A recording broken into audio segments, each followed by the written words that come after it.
All right, Mercedes, we're going to have to get into something important today. What's that sinister look you're giving me? I was like, you give me a sinister look. You know, I'm going to go. I got. You've never been behind the scenes of my studio here? I'm kind of wandering around these days. This is my kitchen. And in my kitchen, by the way, we're going to be talking today about the 3 things you need to know about praying for the post-Iran-Iraq war. This isn't going to last long, but man, the country can fragment into tribal warfare, which could be disastrous. The company could have a new hardline military ruler that rises up. I cover all this. The country could have reformation. What would need to take place for that to happen? It's more dangerous, actually, once they win, because right now those factors haven't been determined. But boy, what happens after? That's why I'm telling you we got to pray with intelligence today about this. I'm over here at my sink. You know why? Because I've got this new Century water thing. It's the Century H2O. And it's the first time I've been able since I was a kid. Remember when you were a kid, you go to the bubbler, that's what they called it in New England, a water fountain, or you go to your sink. You just drink water out of the sink. And my mother would always tell me, get your mouth out the faucet. I put my mouth under the faucet. But now I know all the crap that's in the water. I don't go there. But I drink, once again, out of the faucet because I have the Century H2O system. The first cylinder the water goes through takes out all the chemical, pharmaceutical garbage that's in the water. And the second part of the filter process puts good minerals in. I'm literally drinking out of the faucet again.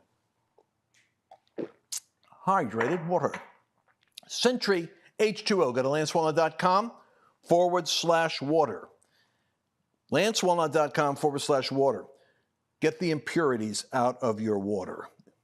I'll see you right now on the show.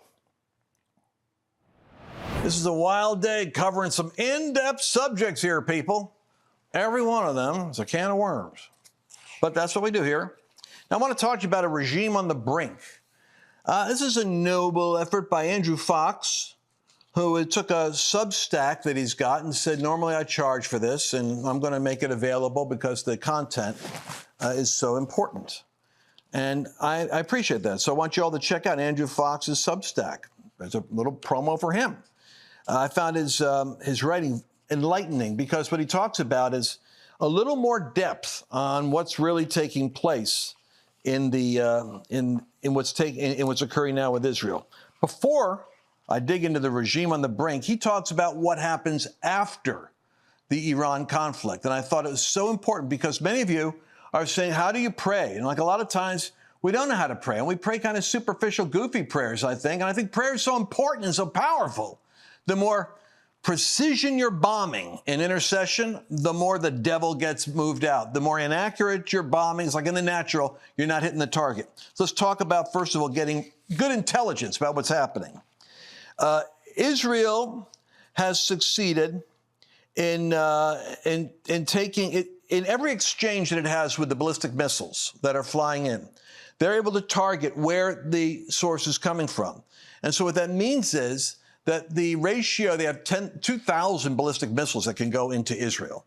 But you see, they've taken out 35% of the missile launchers because every time they start to heat up and get ready to go, we've now got U.S. and we have intelligence capabilities of satellites. We could see where the heat signature is for the potential mounting of a rocket. So even before the rocket goes up, boom, Israel has complete dominance of the airspace. They've taken out all air resistance. So they could possibly take out that before it shoots the rocket or take it out immediately after it shoots. So you're seeing a diminishing of the capacity to shoot these rockets. And I think that's important. We know that the Fordow nuclear site, which is up here, is the one that's buried in rock, 80 meters underground. And the problem is without U.S.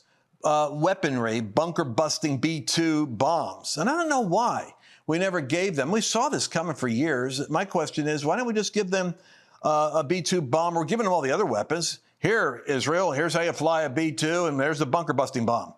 I don't know why it has to be the United States that does that. Why did we give that to them? That's one of my great unanswered questions.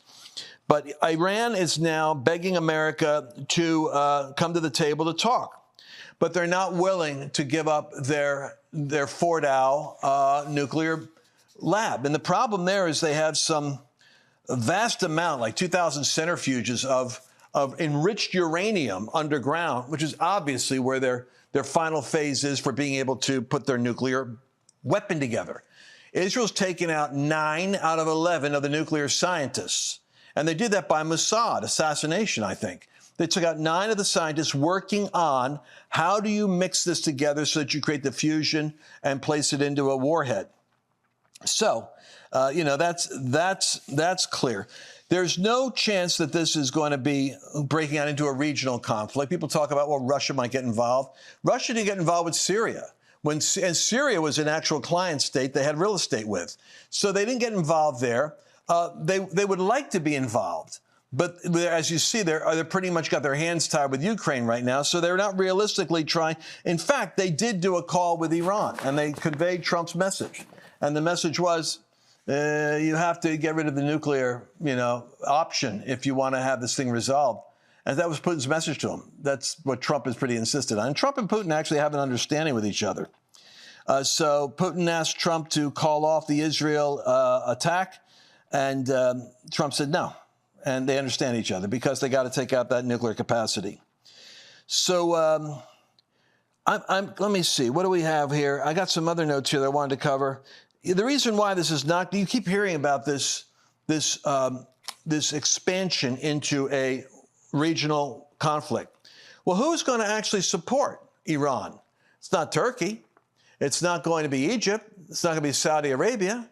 All of the Abraham Accord nations are anxious to have this thing end, which brings me to the report on the regime on the brink. So we want to pray because we have to still, phase 1 is we're praying that the USA, the president has extraordinary wisdom on how and in what way to get engaged. But pray for the unity of this country because we have MAGA, people that are all complaining about, they're all jittery because they think Israel's like Ukraine or Iraq or Afghanistan.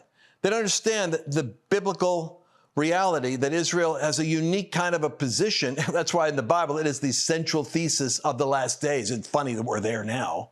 So there's a spiritual law that is involved with Israel. And we have, 400,000 or 5.5 million Americans over there because we are a Judeo-Christian nation. The entire Bible was written by Israelis. That's how you got your Messiah. He's a Jew, by the way, in case you didn't know that. So in a matter of days, Israel's preemptive strike shattered Iran's defensive shield, its military bases, its nuclear facilities, its military targets, its above-ground buildings. Essentially, they've emasculated the ability of Iran to prosecute anything but a war of lobbing bombs into neighborhoods to kill kids and women and adults. Israel, on the other hand, is saying, you guys, we're helping you create an uprising. If you want freedom, rise up, because we're not targeting you. We're only targeting specific. If they go for a building, they go for the 8th floor where the military live, and they leave the other floors untouched. It's surgical. So the uranium enrichment complex in Fordow still remains something. I'm telling you that because we've got that president's making a decision on either Israel has to do it with a commando raid and a lot of risk, like how are you going to get into Iran, how are you going to get there, how are you going to detonate it, get in there with security, and they're going to have to fight, or it has to be a bunker busting bomb. And so they have to do it on their own, or they could do it with U.S. technology, or they could do it with U.S. participation. And Trump's getting all kinds of pressure from our base, the MAGA people. They're all fragmenting on this thing, according to Tucker Carlson and others who are wrong. They're not going to fragment on this. So let's talk about 3 minutes I got. I want to cover the 3 options is what's going to happen in the very critical next phase, which is after the war, or the idea of regime collapse.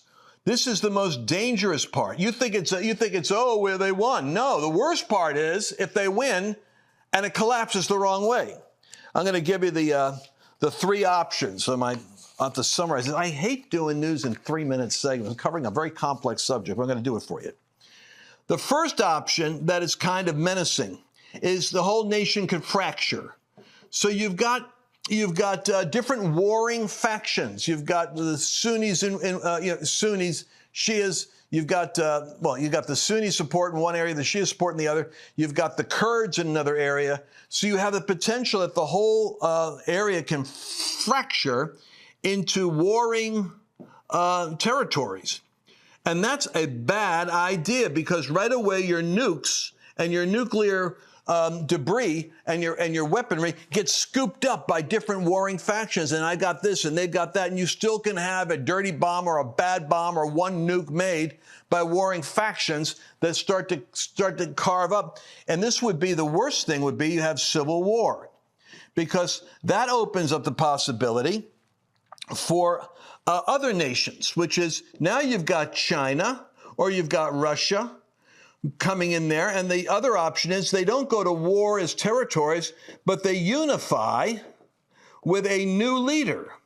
And the new leader decides that that leader is going to be working with China or Russia, and they're going to go back as a hardliner.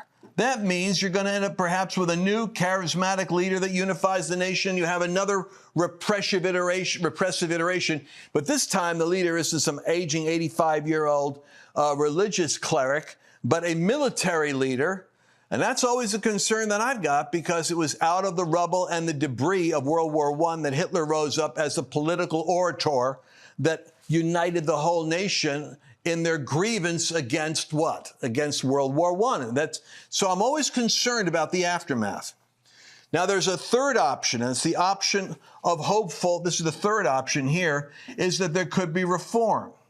And that means that the elites that have left the country, the expats, the people that have fled Iran, would return, that there'll be moderates who, in exchange for trade and economic aid, will rebuild.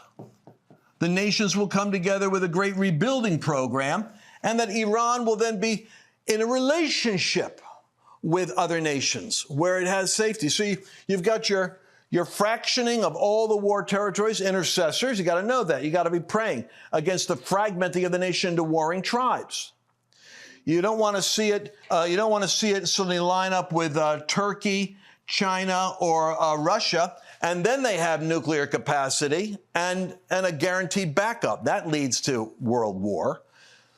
Or you could have the Reformation, which is the fragile hope of a moderate leadership that will rise up, that'll say, we don't have to have nuclear capacity. It's kind of like someone taking Zelensky's place and saying, we don't have to be part of NATO. And you want to have a little real estate over there in the Russian-speaking Donbass region, take it. We're going to have peace. We're going to build trade. We're going to have a new day. Let's get our economic house in order here. That's the hopeful reform option. But these are the three things if you're praying. You want to be praying that the collapse happens in such a way that it doesn't fragment, that you don't have a new hardline military charismatic figure rising up that's working with the backing of China and Russia. What you're praying for is a reformation, because I think some 20% of Iran is made up, believe it or not, of Christians who are Persian Christians who are praying that out of this rubble, they'll be able to have freedom. So there you have it, folks. There's an intelligence report. You can read all those options in better detail on getting a hold of that Substack article, Regime of the Brink, by Andrew Fox. All right, that's going to close out this segment. Clean, safe water. It's the foundation of a healthy home, but hidden contaminants could be putting your family at risk. That's why there's Sentry H2O, the smarter way to protect what matters most. It filters out what doesn't belong and restores what your body needs. Pure, mineral-rich water that tastes as fresh as it is clean. Because your family deserves more than just clean. They deserve water that supports their health. Go to lancewallnau.com/water and use code LANCE to save 10% on your water wellness system. That's lancewallnau.com/water, code LANCE. Did you enjoy this latest episode? Please remember to share it with your friends, because the more